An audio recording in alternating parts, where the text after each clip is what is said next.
লোকস্মৃতিতে আজকে আমরা আরেকবার অসমে যাব।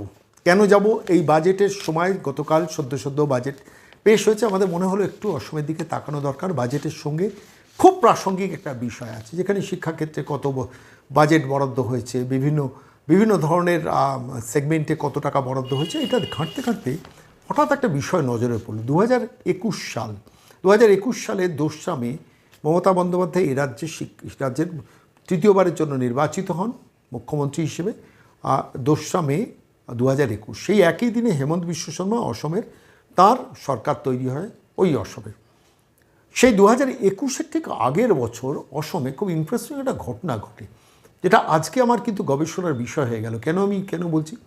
হেমন্ত বিশ্ব শর্মা তখন সম্ভবত সেখানকার শিক্ষা সংক্রান্ত পুরো ব্যাপারটা দেখতেন। হেমন্ত বিশ্ব শর্মা তখন সরকারিভাবে অ্যানাউন্স করেন যে অসমের মাটিতে কোনো মাদ্রাসা শিক্ষা ব্যবস্থা থাকবে না।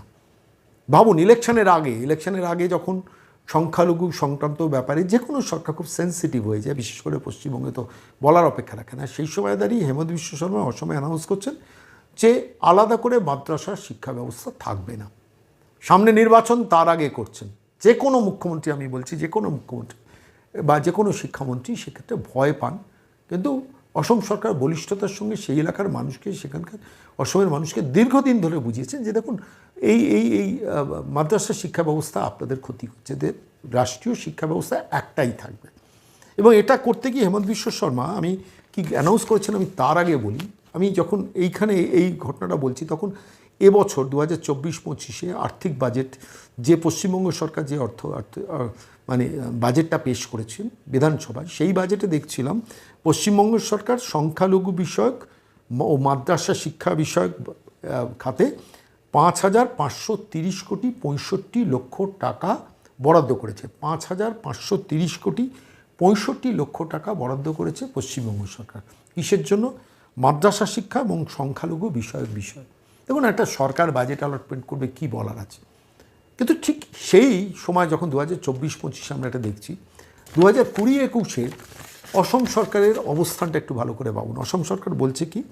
হেমন্ত বিশ্ব শর্মা বলছেন যে 198টা হাই মাদ্রাসা, 542টা title madrasa, pre senior madrasas and senior madrasas will not be allowed to admit any student for the theological studies. Therefore the schools will be function only for general education. অর্থাৎ সাধারণ শিক্ষার জন্য এই স্কুলগুলো ব্যবহার হবে, এখানে কোনো থিওলজিক্যাল স্টাডিজের জন্য মাদ্রাসা প্রতিষ্ঠান অসমের মাটিতে থাকবেন না। According to the Assam government, আমি রিপোর্টটা পড়তে গিয়ে দেখছিলাম, according to the Assam government, the state madrasa board will be dissolved from the date of declarations of the results of the examination for the academic year 2021-22. State madrasa বোর্ডটাকে dissolve করা হচ্ছে যেদিন থেকে মাদ্রাসা লাস্ট রেজাল্ট বেরোবে, তারপর থেকে state madrasa বোর্ডটাকে dissolve করে দিল অসম সরকার।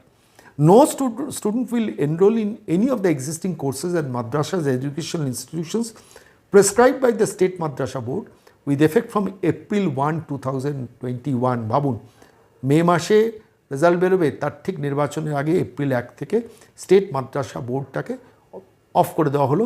দে will admit students from April 1, 2021 against the relevant courses of normal education সিস্টেমের মধ্যে তাদের করতে হবে। একটা সরকার যদি এই দূরদৃষ্টি নিয়ে সরকার চালায়, তাহলে সেই সরকার সেই রাজ্য সবসময় এগোয়।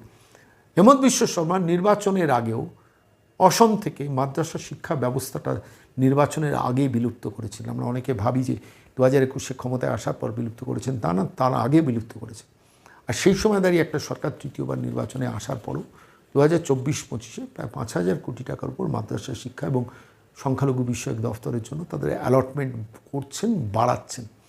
আমার এখানেই প্রশ্ন, এবং শুধু তাই না, একটা খুব ইন্টারেস্টিং তথ্য আমার এখানে আপনাদের আজকে এই প্রতিবেদনে দিতে ইচ্ছে করছে, যেখানে দেখছিলাম যে শুধু তাই নয়, ওখানে 98টা সংস্কৃত টোলস আছে, 98টা সংস্কৃত টোল ছিল, সেগুলোকেও চেঞ্জ করে দিলেন, কনভার্ট করে দিলেন। We are going to run a degree and diploma course basically on Indian civilisation নিয়েই 98টা প্রতিষ্ঠানে পড়ানো হবে। এখানে সংস্কৃত টোল বলে আলাদা করে কিছু থাকবে না।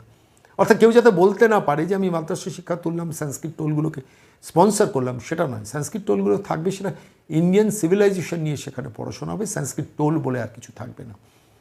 একটা সরকার কতটা দূরদৃষ্টি না থাকলে এটা করতে পারে বলুন তো। এবং আমি টোটাল তথ্যটা ঘাঁটতে ঘাঁটতে দেখছিলাম 198 high madrasa, 542 other madrasas which are run under the state madrasa board. প্রায় 650 থেকে 700 মাদ্রাসা প্রতিষ্ঠান বিলুপ্ত করে দিয়েছিল একটা সরকার নির্বাচনে যাওয়ার আগে। আর সেই সময় 13.5 বছর সরকার চালানোর পর একটা সরকার এই রাজ্যে 5,000 কোটি টাকার উপর মাদ্রাসা শিক্ষার জন্য ব্যয় করছে।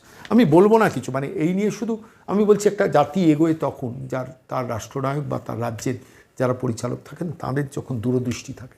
আমি যদি পেছনে এগোনোর চেষ্টা করি আমি এগোতে পারি, আমার হাতে ক্ষমতা আছে, আমার হাতে নির্বাচন জেতার ক্ষমতা আছে এবং নির্বাচনে মাইনরিটি ভোটকে অ্যাসেম্বল করার লক্ষ্য আছে। ফলত আমি পেছনে এগোনোর চেষ্টা করব।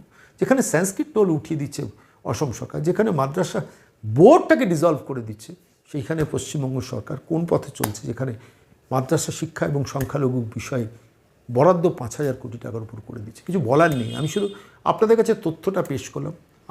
আমার নিজেরও ধারণা ছিল যে হেমন্ত বিশ্ব শর্মা 2021 ক্ষমতায় আসার পর মাদ্রাসা শিক্ষা বিলুপ্ত করেছেন। না, মাদ্রাসা শিক্ষা বিলুপ্ত করেছেন 2021 নির্বাচনে যাওয়ার আগে বিলুপ্ত করে, তবে নির্বাচনে এসছেন এবং নির্বাচন জিতেছেন এবং তিনি শেষ পর্যন্ত মুখ্যমন্ত্রী হয়েছেন। আজকে অসমের মাটি সমস্ত ক্ষেত্রে এগোচ্ছে, শিক্ষা বলুন, শিল্প বলুন, সমস্ত ক্ষেত্রে এগোচ্ছে। আর পশ্চিমবঙ্গ ব্যাক গিয়ারে গাড়ি চলছে তো চলছে।